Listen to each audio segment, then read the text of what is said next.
শিবলিঙ্গতে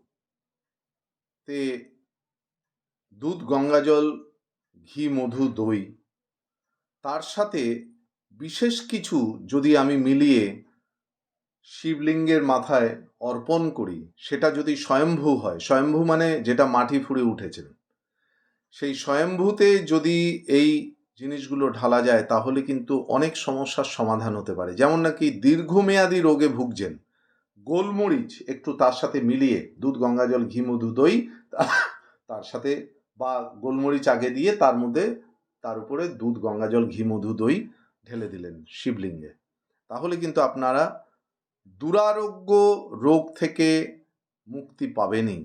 এবং তার সাথে যদি আপনারা মহামৃত্যুঞ্জয় মন্ত্র ওম ত্র্যম্বকং যজামহে সুগন্ধিম পুষ্টিবর্ধনম উর্বারুকমিব বন্ধনান মৃত্যুর্মোক্ষীয় মামৃতাৎ, এই মন্ত্র জপ করেন। চিনি দিলে বৈভব সম্পত্তি বাড়ে।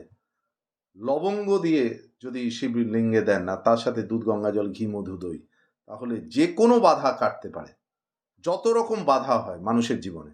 আর অপরাজিতা ফুল দিয়ে যদি করেন তাহলে সমস্ত দোষ কাটে। আপনি যদি গোহত্যাও করেন সেই দোষ পর্যন্ত কাটে। তাহলে এই